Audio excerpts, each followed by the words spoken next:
BTC universal தயாரிப்பில் அருள்நிதி நடிக்கும் Demonte colony 2 August 15 முதல் உங்கள் அபிமான திரையரங்குகளில். Your dream vacation to Sri Lanka starts from ₹24,999 only with GT Holidays. Nakkheeran நேயர்களுக்கு வணக்கம்.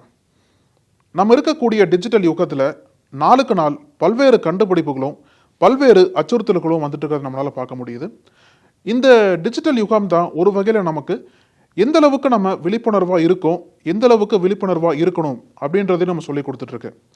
இதில் முக்கியமாக பார்த்தீங்க அப்படின்னா நம்ம எந்த அளவுக்கு அதிகமாக டெக்னாலஜி யூஸ் பண்ணுறோமோ அதே அளவிற்கான அச்சுறுத்தல்கள் நமக்கு இருக்குது. அந்த வகையான அச்சுறுத்தல்களில் நிறைய பேர் தெரியாமல் மாட்டிக்கிட்டு அவங்களோட பணத்தை இழந்திருக்கிறதுலாம் நம்ம இது வரைக்கும் பார்த்துருக்கோம். இந்த டிஜிட்டல் யுகத்தில் நம்ம விழிப்புணர்வாக இருக்க வேண்டிய மிக முக்கியமான விஷயம் எது கேட்டிங்க அப்படின்னா சைபர் கிரைமும் அதை தொடர்ந்து நடக்கக்கூடிய அந்த குற்றங்கள் தான் சொல்லணும். ஏன்னா சமீபத்தில் இந்தியாவில் சைபர் கிரைமோட எண்ணிக்கை நாளுக்கு நாள் அதிகரிச்சுட்டே வருது. அந்த அளவுக்கு இந்த டெக்னாலஜியை பயன்படுத்தி சைபர் கிரைமில் ஈடுபடும் குற்றவாளிகள் தொடர்ந்து லட்சக்கணக்கான மக்களை ஏமாத்திட்டு வராங்க. இந்தியாவில் பல பகுதியில் இருக்கக்கூடிய மக்கள் தினம்தோறும் ஏதோ ஒரு தொகையை இந்த சைபர் கிரைம்ல தொடர்ந்து இழந்துட்டு வரதை நம்மளால பார்க்க முடியுது. அந்த மாதிரி சில சமீபத்த நிகழ்வுகளை தான் நம்ம இப்போ பார்க்க போறோம். சமீபத்தில் பார்த்தீங்க அப்படின்னா உத்தரப்பிரதேசத்தில் இருக்கக்கூடிய பிரயாக்ராஜ் அப்படின்ற நகரத்தில் ஒரு சைபர் கிரைம் குற்றவாளியை அந்த நகரத்தோட போலீசார் கைது பண்றாங்க. இந்த சைபர் கிரைம் குற்றவாளிக்கு 23 வயசு தான் ஆகுது. இவர் ஃபர்ஸ்ட் இயர் BBA வரைக்கும் படிச்சிருக்கிறதா தகவல் வருது. இவரோட சேர்ந்து இன்னொருத்தர் இருந்திருக்காரு. அவரோட பேர் சகில். இவர் 12th வரைக்கும் படிச்சிருக்கிறதாவும் இந்த 2 பேரும் தான் சேர்ந்து ஒரு மிகப்பெரிய சைபர் குற்றத்தை செஞ்சுட்டு இருக்காங்க. எப்படின்னு கேட்டிங்க அப்படின்னா 15 மாதத்துல இவங்க 1.25 கோடி அளவிற்கு இந்த சைபர் கிரைம் மூலியமா சம்பாரிச்சிருக்கிறதா போலீஸ்காரங்க தகவல் சொல்றாங்க. எந்த மாதிரி போர்வையில இவங்க மக்களை ஏமாத்துறாங்கன்னா இவங்க EDயை சேர்ந்தவங்க, CBIயை சேர்ந்தவங்க, இன்கம் டாக்ஸ் டிபார்ட்மெண்ட்டை சேர்ந்தவங்க அப்படின்ற ஒரு போர்வையில பொய்யான ப்ரொஃபைலை உருவாக்கி எந்தெந்த மக்கள்லாம் ரொம்ப பலவீனமாக இருக்காங்களோ அந்த மக்களை டார்கெட் பண்ணி இந்த அளவுக்கு ஒரு பெரிய ஒரு தொகையை சேர்த்துருக்காங்க. 15 மாதத்தில் 1.25 கோடி அளவுக்கு சம்பாரிச்சிருக்காங்க. அவங்க சம்பாரிச்சது மட்டும் இல்லாமல் அந்த பணத்தை பயன்படுத்தி சென்ட்ரல் டெல்லியில் கிட்டத்தட்ட ஒரு 50 லட்சம் முதலீடு செய்து அங்கே பெரிய பார் அண்ட் ரெஸ்டாரண்ட்ஸையும் ஓப்பன் பண்ணியிருக்காங்க. அது மட்டும் இல்லாமல் அவங்களுக்கு ஒரு பெரிய பவுன்சர்ஸ் படையோட ஆடம்பரமான வாழ்க்கையை வாழ்ந்துட்டு வந்திருக்கிறதா இப்போ போலீஸ்காரங்களாம் உண்மையை உடைக்கிறாங்க. இந்த குற்றத்தில் மிக முக்கிய குற்றவாளியாக இருக்கக்கூடிய சந்தீப் குமார் சென்னுக்கு டெக்னாலஜி அத்துப்படின்னு சொல்கிறாங்க. அந்த அளவுக்கு அவர் இன்னைக்கு இருக்கக்கூடிய டெக்னாலஜி வரைக்கும் அப்டேட்டாக இருந்து எப்படிலாம் மக்களை ஏமாற்றலாம் அப்படின்ற ரீதியில் ரொம்ப ஒரு தீவிரமாக ஈடுபட்டு இருக்காரு. எந்தெந்த மாதிரி அவர் பண்ணியிருக்காரு அப்படின்னு கேட்டிங்க அப்படின்னா EDயோட FIR காப்பி எப்படி இருக்கும் அதை பார்த்துட்டு CBIயோட FIR காப்பி எப்படி இருக்கும், இந்த மாதிரி பல சென்ட்ரல் ஏஜென்சிஸோட FIR காப்பிலாம் பார்த்து அந்த FIR காப்பிகள் மாதிரியே இவரும் தனியாக ஒரு FIR காப்பியை மேனிப்புலேட் பண்ணி தான் பலவீனமான மக்கள்கிட்ட இவங்க அதிகமான பணத்தை ஏமாத்திருக்காங்க. அது மட்டும் இல்லாமல் இவங்க இன்னொரு வகையாகவும் மக்களை ஏமாற்றிருக்காங்க. எப்படின்னு கேட்டிங்க அப்படின்னா யூஸ்வலாகவே கேள்விப்பட்டிருப்போம் இல்லையா, இந்த மாதிரி உங்கள்கிட்ட இருக்கிற பணத்தை எங்கள்கிட்ட கொடுத்தீங்க அப்படின்னா நாங்கள் டபுளாக தரோம் அப்படின்ட்டு நம்ம நிறையா சம்பவங்கள்லாம் கேள்விப்பட்டிருப்போம். அதே மாதிரி தான் இவங்களும் எந்தெந்த மக்கள்லாம் பலவீனமாக இருக்காங்களோ உங்கள்கிட்ட இருக்க பணத்தை எங்கள்கிட்ட இன்வெஸ்ட் பண்ணீங்க அப்படின்னா நாங்கள் இந்த குறிப்பிட்ட காலத்துக்குள்ளே டபுளாக தரோம் அப்படின்னு சொல்லிட்டு ஒரு பெரிய வலையை விரிச்சிருக்காங்க. இதை நம்பி பல்வேறு மக்களும் அவங்கள்ட்ட இருந்த பணத்தை எல்லாம் தொடர்ந்து இன்வெஸ்ட் பண்ணியிருக்காங்க. ஆனால் ரிட்டர்ன்ஸ் எதுவுமே வரல. ஸோ ஒரு கட்டத்தில் பார்த்தீங்க அப்படின்னா இவங்க இன்வெஸ்ட் பண்ண பணத்தை மக்கள் அவங்கள்ட்ட போய் திரும்பி கேட்கும்போது அந்த குற்றவாளிகள் என்ன பண்ணியிருக்காங்க அப்படின்னா நாங்கள் EDயை சேர்ந்தவங்க, CBIயை சேர்ந்தவங்க அப்படின்னு சொல்லி அவங்களை மிரட்டி இருக்கிறதாவும் போலீஸ்காரங்க தகவல் சொல்கிறாங்க. இதில் இன்னொரு முக்கியமான விஷயமும் வெளிச்சத்துக்கு வந்திருக்கு. என்னன்னு கேட்டிங்க அப்படின்னா இந்த சந்தீப் குமார் சென் இருக்கார் இல்லையா, இவரோட நம்பரை ட்ரூ காலரில் CBI ஆஃபீஸர் அப்படின்னு பதிவு பண்ணியிருக்கார் போல். ஸோ யூஸ்வலாகவே நம்ம எப்போல்லாம் ஒரு நம்பரை சர்ச் பண்ணுறோமோ ட்ரூ காலர் வச்சுருக்கவங்களுக்கு தெரியும். ட்ரூ காலரில் அந்த நம்பருக்கு ஏற்ற மாதிரி ஒரு பேர் வரும். ஸோ அதை வச்சே நம்ம அவங்க யாருன்னு முடிவு பண்ணிடலாம் இல்லையா. அதே மாதிரி இவர் அவரோட நம்பரை ட்ரூ காலரில் CBI ஆஃபீஸர்னு சேவ் பண்ணியிருக்காரு. ஸோ நம்பரை அடித்து பார்த்தவங்களுக்குலாம் இவர் உண்மையிலே CBI ஆஃபீஸர் தான் போல இருக்கு அப்படின்னு சொல்லிட்டு இவர் விரிச்ச வலையில் விழுந்திருக்காங்க. இறுதியில் பார்த்தீங்க அப்படின்னா எல்லாருமே ஏமாற்றப்பட்டிருக்காங்க. சந்தீப் குமார் சென்னை இப்போ சமீபத்தில் தான் கைது பண்ணாங்க. ஆகஸ்ட் 16ஆம் தேதி அவர் கைது பண்ணப்பட்டார். அப்போ தான் இன்னொரு விஷயம் வெளிச்சத்துக்கு வருது. என்னன்னா அவர் மேலே ஏற்கனவே பல கேஸுகள் பெண்டிங் இருக்கிறதாகவும் போலீஸ்காரங்க இப்போ தகவல் சொல்லியிருக்காங்க. ஸோ இது பார்த்தீங்க அப்படின்னா உத்தரப்பிரதேசத்தில் நடந்த ஒரு மிக அதிர்ச்சி அளிக்கக்கூடிய சம்பவம். இதுவுமே இந்தியாவில் சைபர் கிரைம் குற்றங்கள் தொடர்ந்து பெருகிட்டே இருக்கு அப்படின்றதுக்கு ஒரு பெரிய சாட்சி அமைஞ்சிருக்கு. இன்னொரு பக்கம் பார்த்தீங்க அப்படின்னா இதே மாதிரி தான் ஒரு சைபர் கிரைமில் மும்பையை சேர்ந்த 22 வயது மாணவியும் சிக்கியிருக்காங்க.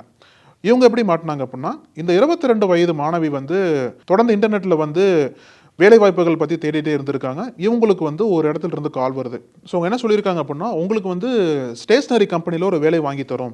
ஸோ அந்த வேலைக்கு நீங்கள் அப்ளை பண்ணோம் அப்படின்னா ரெஜிஸ்ட்ரேஷன் ஃபீஸு, அப்புறம் வந்து ஹெல்த் இன்சூரன்ஸ், அப்புறம் கான்ட்ராக்ட் எல்லாமே சேர்ந்து நீங்கள் வந்து எங்களுக்கு 90,000 ரூபாய் பே பண்ணணும் அப்படின்னு சொல்லிட்டு ஒரு தகவல் உங்களுக்கு சொல்லியிருக்காங்க ஃபோன் மூலிமா. இந்த ஃபோன் கால் எப்போ வந்தது கேட்டிங்க அப்படின்னா, கடந்த சனிக்கிழமை அன்னைக்கு தான் இந்த மாணவியை தொடர்பு கொண்டு பேசியிருக்காங்க. அவங்களும் இந்த ஆஃபரை நம்பி சரி நமக்கு வேலை கிடைக்க போகுது அப்படின்ற ஒரு ஆஃபரை நம்பி இவங்களோட தந்தையோட பென்ஷன் அமௌண்ட்ல இருந்து 90,000 ரூபாய் இந்த மாணவி வந்து அவங்களுக்கு அனுப்பிச்சிருக்காங்க. அதுக்கப்புறம் அவங்க சைட்ல இருந்து எந்த விதமான ரெஸ்பான்ஸும் வரல. அதுக்கப்புறம் தான் இவங்க வந்து நெட்டில் ஃபுல்லாக தேடி இருக்காங்க. இவங்க சொன்ன கம்பெனியே கிடையாது, அது முற்றிலுமாக ஒரு ஃபேக் கம்பெனி அப்படின்ற உண்மை வந்து உங்களுக்கு தெரிய வருது. அதற்கப்புறம் தான் உங்களுக்கு உண்மை தெரிஞ்சிருக்கு, நம்ம வந்து 90,000 இழந்துட்டோம், நம்ம அப்பாவோட பென்ஷன் பணத்தை வந்து இவங்கள்ட்ட கொடுத்து நம்ம இழந்துட்டோம், நம்மளை வந்து ஏமாத்திட்டாங்க அப்படின்ற உண்மை வந்து தெரிய வந்ததுக்கப்புறம் தான் இவங்க மேற்கொண்டு போலீஸ் ஸ்டேஷனில் கம்ப்ளைண்ட் ஃபைல் பண்ணுறாங்க. ஸோ மும்பையில் இருக்கக்கூடிய சாண்டா க்ரூஸ் போலீஸ் ஸ்டேஷனும் இந்த மாணவியோட கம்ப்ளைண்ட் எடுத்துக்கிட்டு ஒரு கேஸ் ரெஜிஸ்டர் பண்ணிட்டு இந்த வழக்கில் வந்து தொடர்ந்து விசாரணை பண்ணிட்டு இருக்கிறது நமக்கு செய்தி வருது. ஸோ இந்த மாதிரி பல நிகழ்வுகளுமே இந்தியாவில் வந்து தொடர்ந்து அதிகரிச்சுட்டு இருக்கிறத நம்மளால பார்க்க முடியுது. இப்போ சமீபத்தில் கூட கர்நாடகத்தில் இருக்கக்கூடிய மங்களூர் நகரத்தில் ஆகஸ்ட் 15ஆம் தேதி சைபர் கிரைம் அவேர்னஸ் பற்றி ஒரு கூட்டத்தை கூட்டுறாங்க. இந்த கூட்டத்தில் உரை நிகழ்த்திய Mangalore city police commissioner Anupam Agarwal என்ன சொன்னார் அப்படின்னா, அவர் சொன்ன தகவலே உண்மையிலேயே அதிர்ச்சி அளிக்கக்கூடியதாக இருந்தது. அவர் என்ன சொன்னார் அப்படின்னா, மங்களூர்ல தொடர்ந்து சைபர் கிரைம் குற்றங்கள் பெருகிக்கிட்டே இருக்கு. அது மட்டும் இல்லாம இந்த ஆண்டு இதுவரைக்கும் இந்த 6 மாச காலத்துல மட்டும் ஜூன் 2024 வரைக்கும் மங்களூர் மக்கள் வந்து சைபர் கிரைம்ல கிட்டத்தட்ட 26 கோடி வரைக்கும் இழந்திருக்காங்க அப்படின்ற ஒரு தகவலை வந்து போலீஸ் கமிஷனர் அங்க பகிர்ந்துக்கிட்டாரு. இதுதான் உள்ளபடியே இந்த சைபர் கிரைமோட வீச்சையும் இதோட ஆபத்தான போக்கையும் நமக்கு காட்டுது. ஏன்னா எந்த அளவுக்கு மக்கள் வந்து சைபர் கிரைமை நம்பி தொடர்ந்து ஏமாந்துட்டு இருக்காங்கன்றதுக்கு இது இன்னொரு சாட்சியாக அமைஞ்சிருக்கு. ஏன்னா இந்த 6 மாசத்துல மட்டும் இவ்வளோ பெரிய தொகை, அதுவும் மங்களூர் நகரத்தை சேர்ந்த மக்கள் மட்டும் இழந்திருக்காங்க அப்படின்னா ஒட்டுமொத்த இந்திய அளவிற்கு இந்த தொகை எவ்வளவு இருக்கும் அப்படின்றத நம்ம வந்து கற்பனை கூட பண்ணி பார்க்க முடியாது. ஏன்னா அந்த அளவுக்கு இந்த சைபர் கிரைமோட வீச்சு இந்தியாவில் இருக்கக்கூடிய எல்லா மாநிலங்களையும் எல்லா ஊர்களையும் பரவி இருக்குன்னு தான் சொல்லணும்.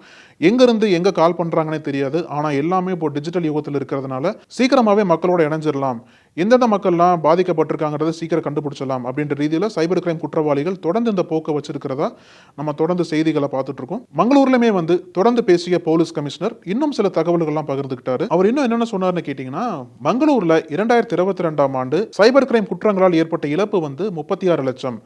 அதே 2023ஆம் ஆண்டு இந்த தொகை வந்து 11 கோடியா உயர்ந்தது. இப்போ இந்த 2024ஆம் ஆண்டு இது வரைக்கும் பாத்தீங்க அப்படின்னா சைபர் கிரைமால் ஏற்பட்ட இழப்பு வந்து 26 கோடியா உயர்ந்திருக்கு அப்படின்ற தகவலையும் சொன்னாரு. அது மட்டும் இல்லாம அவர் என்ன சொன்னார்னா, ஒரு பக்கம் வந்து என்னதான் டெக்னாலஜி வந்து மக்களுக்கு ஒரு பெரிய உதவியா இருந்தாலுமே இன்னொரு பக்கம் அதே டெக்னாலஜியை பயன்படுத்தி பலவீனமான மக்கள் எல்லாம் தொடர்ந்து டார்கெட் பண்ணப்பட்டு அவங்கள்ட்ட இருக்கிற பணத்தை எல்லாம் தொடர்ந்து திருடிட்டே வர்றாங்க அந்த சைபர் கிரைம் கும்பல் அப்படின்ற தகவலையும் சொன்னாரு. ஸோ அவரோட கோரிக்கை என்னவா இருந்தது அப்படின்னா, என்னதான் ஒரு பக்கம் காவல்துறை தொடர்ந்து இந்த சைபர் கிரைம் குற்றத்தின் மீது கண்காணிப்பு இருந்தாலும் தொடர்ந்து நடவடிக்கை எடுத்தாலும் இன்னொரு பக்கம் வந்து மக்களும் இதுல வந்து ஈடுபாடு காட்டணும். மக்களுமே வந்து தேவையில்லாத அழைப்புகள், சந்தேகத்திற்குரிய நபர்களிடம் இவங்களோட தகவல்கள்லாம் பகிர்ந்துக்க கூடாது அப்படின்ற வேண்டுகோளையும் வச்சாரு. இப்போ சமீபத்தில் நாடாளுமன்றத்தில் மத்திய அரசு சைபர் கிரைம் தொடர்பாக ஒரு டேட்டாவை தாக்கல் பண்ணாங்க. அந்த டேட்டாவில் என்ன சொன்னாங்க அப்படின்னா, இந்த மாதிரி இந்தியாவில் சைபர் கிரைம் சைபர் ஃப்ராடு சம்மந்தப்பட்ட ஒரு குற்றத்தில் 2022 2023 இந்த நிதியாண்டில் இந்தியா முழுக்கவே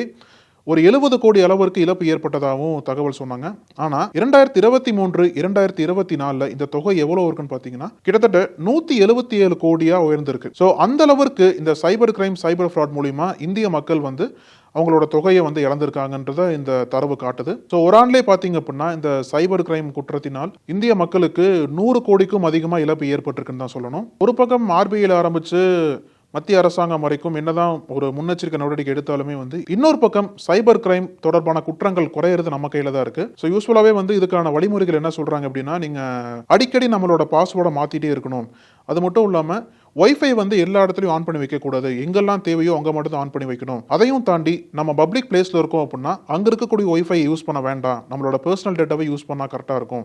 ஏன்னா வந்து பப்ளிக் பிளேஸில் இருக்கக்கூடிய ஒய்ஃபை டேட்டா வந்து காம்ப்ரமைஸ் ஆகிறதுக்கு வாய்ப்பு இருக்கு அப்படின்னு சொல்லிட்டு பல சைபர் கிரைம் நிபுணர்கள் எச்சரிக்கை விடுத்துட்டு இருக்காங்க. ஏன்னா தொடர்ந்து இந்த மாதிரி பல சம்பவங்கள்ல குறிப்பாக சொல்லணும் அப்படின்னா இளைஞர்களே அதிகமாக ஈடுபட்டிருக்கிறது கூடுதல் அதிர்ச்சியாக தான் இருக்கு. ஏன்னா அந்த பல சம்பவங்கள்ல வந்து இளைஞர் தான் அதிகமாக ஈடுபட்டு இருக்காங்க. பாதிக்கப்பட்ட தரப்புமே ஒரு தரப்புல பார்த்தீங்கன்னா இளைஞர் தான் அதிகமாக பாதிக்கப்பட்டிருக்காங்க. ஸோ அரசாங்கம், வங்கிகள், காவல்துறை, மக்கள் இதெல்லாமே சேர்ந்து ஒன்றா விழிப்புணர்வாக இயங்கினா மட்டும்தான் சைபர் கிரைம் குற்றத்தை வந்து நம்மளால் குறைக்க முடியும். ஏன்னா இந்த 4 பேரோட பங்குமே இதில் அதிகமாக இருக்குது. நம்மளுமே வந்து தேவையில்லாத கால்ஸ் அட்டன் பண்ணக்கூடாது.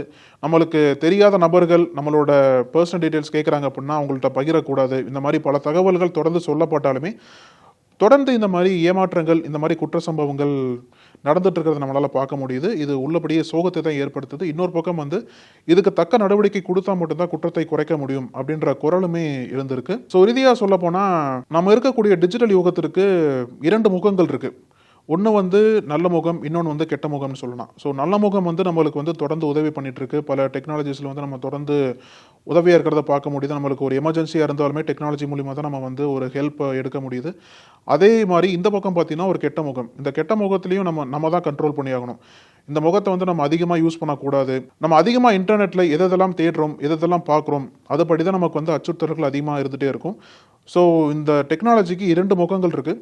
எந்த முகத்தை நம்ம யூஸ் பண்ண போகிறோம், எந்த முகத்தை நம்ம வந்து கூட வச்சுக்க போகிறோம் அப்படின்ற கேள்விக்கான விடை நம்மக்கிட்ட தான் இருக்குது. வேறொரு நிகழ்ச்சியில் உங்களை சந்திக்கிறேன். நன்றி. உங்கள் நக்கீரன் இதழில் கதாசிரியர், தயாரிப்பாளர், இயக்குனர் என பன்முகம் கொண்ட திரைக்கலைஞர் VC குகநாதன் எழுதி வரும் சினிமா கொட்டகை. பரபரப்புக்கு பஞ்சமில்லா தொடர். வாங்கி படியுங்கள். நக்கீரன். நக்கீரன் டிவிக்கு சப்ஸ்கிரைப் செய்யுங்கள். உங்கள் ஆதரவே எங்கள் பலம். ஆசிரியர்களுக்கு நண்பனாகவும் மாணவர்களுக்கு ஆசானாகவும் திகழும் தேர்வு வழிகாட்டி. ஒவ்வொரு பாடத்திற்கும் அனுபவமிக்க ஆசிரியர்களின் துல்லியமான தெளிவான விடைகள். CNC இருக்கு, தேர்வு பயம் எதற்கு? இது தீரன் பப்ளிஷிங் ஹவுஸ் விற்பனை வெளியீடு.